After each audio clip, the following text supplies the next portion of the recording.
Salut tout le monde. Actumatos. Actumatos cette semaine seulement une paire de chaussures de trail.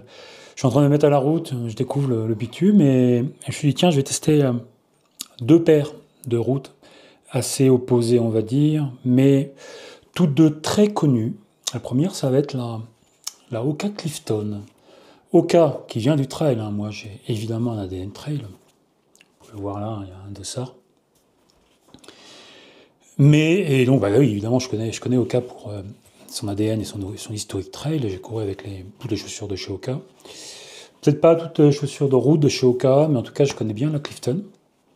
Et on est déjà à la 10e édition. La première Clifton a dû sortir oh, je ne sais plus, je dirais 2013, peut-être 2013-2014, par là.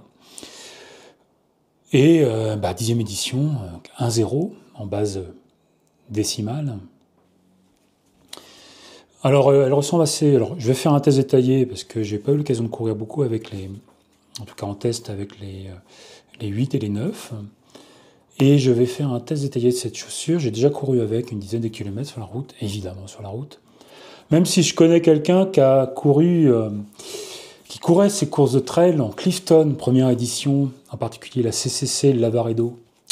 Patrick, une petite dédicace pour toi. Je vous la présente rapidement. Évidemment, il y aura un test, il y aura une vidéo détaillée dans la foulée. Alors moi, je trouve qu'elles sont pas très belles. La concurrence propose des produits plus élégants. Ici, c'est assez massif. Alors évidemment, Oka, c'est du costaud. Ça, j'aime pas du tout. Une espèce d'aileron à l'arrière là qui fait office de languette pour chausser le produit. On a une très grosse semelle. Alors c'est étonnant quand même parce que si je vous fais comme ça un sondage visuel sur le poids de la chaussure, à votre avis, elle pèse combien?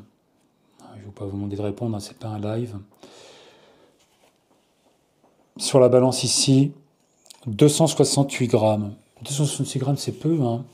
C'est peu pour une grosse chaussure comme ça, surtout que c'est pas du PBA ni une mousse infusée, c'est de l'EVA compressé moulé. Un peu les technos, pas à l'ancienne, mais ce qui se fait maintenant un peu moins, de moins en moins. Hein. Toutes les marques ont leur mousse infusée. EVA en général, hein, l'azote, et de plus en plus, surtout sur les modèles élites, du PBA ou du TPU infusé. Ici, on a quelque chose quand même d'assez mou. Je ne sais pas si vous voyez quand j'appuie dessus, vous verrez peut-être sur le test terrain.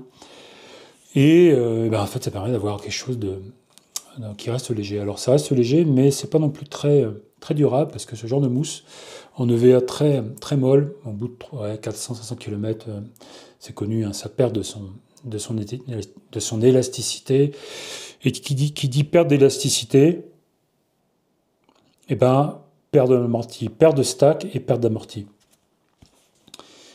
Je vais voir ce que ça va donner quand même. Alors, je ne vais pas faire 400 km. Hein. Moi, je suis content de faire un ou deux footings, mais vous aurez quand même un aperçu dynamique, enfin, mon avis dynamique sur le produit, qui, je pense, change assez peu.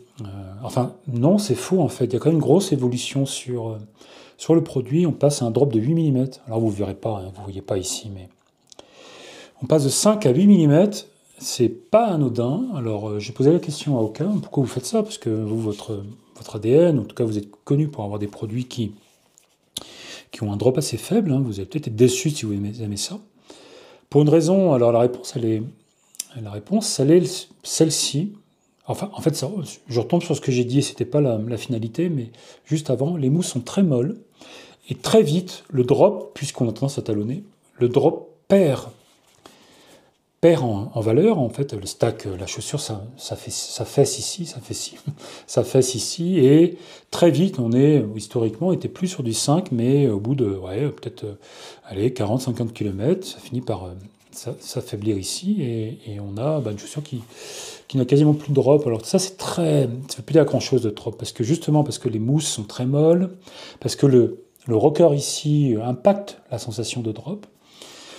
Tout ça pour ça, Oka a décidé de passer sur du 8 mm. Alors, c'est l'explication. Moi, je ne sais pas trop pourquoi ils ont fait ça quand même, parce que, que ce soit du 2, du 5 ou du 8, du 2 parce que la mousse s'affaisse, décidé de passer à 8 pour avoir au final à terme du 5. C'est un peu compliqué comme explication.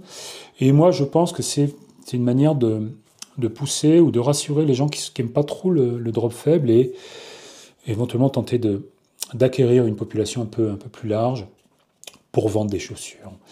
Donc, de passe du drop 8 à 5. Alors, j'ai pas les 9 ici. Je ne pourrais pas vous dire ce que ça donne niveau ressenti, mais on va aller tester ça sur le terrain et dans le test détaillé de cette Clifton 10. Suite, alors évidemment une chaussure de trail quand même. Une chaussure de trail parce que bon, moi je suis un trailer. Et une chaussure de trail assez intéressante. Je ne ferai pas de test détaillé sur cette chaussure. Alors là, c'est autre chose. Au niveau de la mousse, c'est du costaud. Vous pouvez voir, alors c'est une Scarpa, hein, la Rebel Run, 2e édition.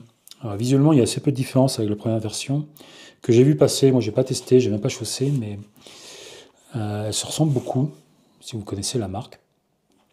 Mais là, ici, elle gagne je pense, en robustesse, avec un pare-pierre ici qui remonte super haut.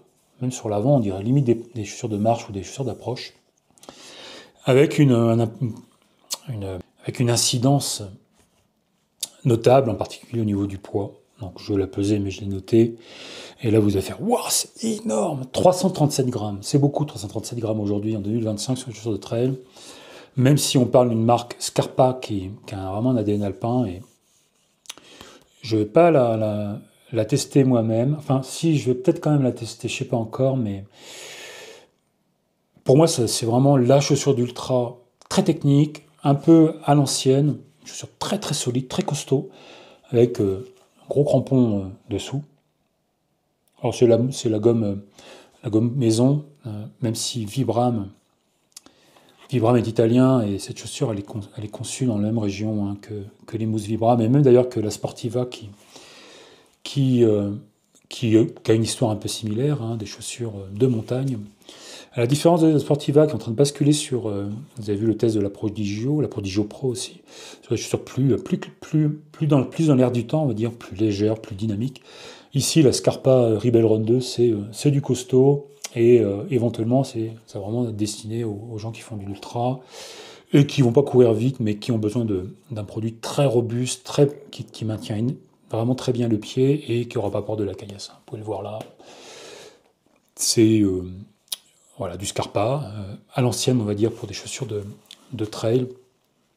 Dans la même dynamique, il y a Dynafit aussi, une marque allemande qui produit des chaussures bien costauds. Scott aussi. La Sportiva, un peu, même si la Prodigio est en train de rebattre un peu les cartes dans la gamme de la marque. Rebel Run 2, il y aura un test détaillé sur Journal du Trail. Suite, alors là, vous l'avez vu dans la description, autant la Clifton, c'est la chaussure très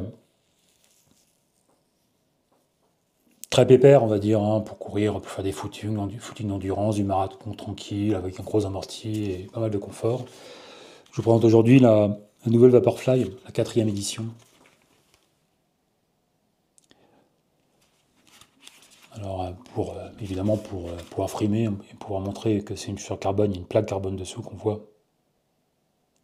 Extrusion de mousse ici, ils ont pensé ça comme ça. Ici, on a 160, qu'est-ce que je dis 160, je vais repeser.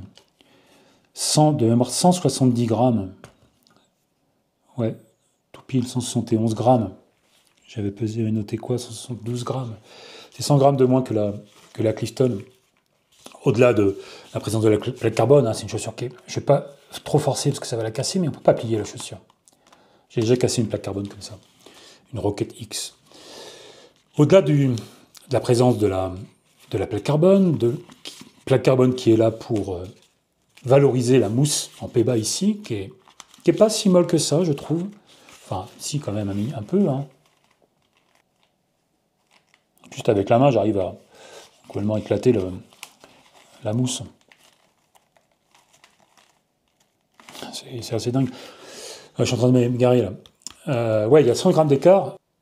100 grammes d'écart, ça fait 1% d'écart en perf. Ça commence à devenir notable sur ce genre de chaussures. Alors, même si sur une Clifton, c'est beaucoup plus confort. Là-dessus, on a quasiment ce qui se fait de mieux, normalement en tout cas sur le papier. 170 grammes. la mousse au top de chez Nike. Je vais faire un test détaillé, et d'ailleurs j'ai les modèles précédents, donc je pourrais vous faire un test comparatif. Alors c'est une chaussure qui coûte 270 €, là, sur des prix délirants, surtout de la durabilité là-dessus. Vous pouvez voir la mousse, la tige, l'empeigne, elle est très très... On peut voir mes doigts à l'intérieur, je pense. C'est très léger, vous n'allez pas faire 1000 km avec ça, c'est vraiment pour le jour J. Donc je fais un test détaillé, vous pourrez voir ce que ça donne sur la chaîne très rapidement. Nike Vaporfly 4, en plus j'ai d'autres modèles carbone ici, hein. J'ai une Saucony Carbone Elite, la dernière version. J'ai la ASICS Metaspeed Paris. Donc je ferai aussi un petit comparatif au niveau des sensations de cette nouvelle version de la Vaporfly sur la chaîne. Voilà, je termine les chaussures ici avec quand même... si, non, je vais vous parler de... Je fais toujours un petit topo sur tout ce qui est un peu alimentaire. J'ai un partenariat avec lyophilisé.fr qui vous permet d'avoir 10% sur tous les produits que vous achetez chez eux. Le code Vincent G. Aujourd'hui, je vous présente alors pas du gel, un truc... Moi, j'ai beaucoup utilisé... Alors, vous connaissez peut-être Feed, cette marque Feed. C'est pas du gel ni de la barre, c'est presque du... Là, ils le mettent ici, c'est une barre repas protéiné, il y a des protéines. Il y a un peu tout ce qu'il faut. Moi, je les utilise j'aime beaucoup le goût, en particulier les choco coco. Ici, j'ai deux échantillons, pomme cranberry, et puis l'autre qui est double choco. Je vais vous l'ouvrir pour montrer à quoi ça ressemble. Je m'en sers en ultra, parce qu'en ultra, il n'y a pas que... Alors effectivement, sur un maratrail, il n'y a quasiment besoin que de glucides en course, hein. Éventuellement un petit peu de sel en pastille, mais comprimé que vous mettez dans la gourde, mais autant en maratrail, il n'y a pas besoin d'autre chose que du glucide pour performer. Autant en ultra, moi j'aime bien avoir un truc un peu épais, qui cale, parce qu'on a toujours un moment où on a faim. Alors il y a le ravito, mais moi j'aime bien avoir un backup. J'arrive pas à l'ouvrir, d'ailleurs ça c'est un peu chiant. Voilà, et c'est vraiment pas mauvais. Comme je suis grand, je vais en manger. C'est bon. Ça s'équilibré. De la matière sous la bouche, en ultra.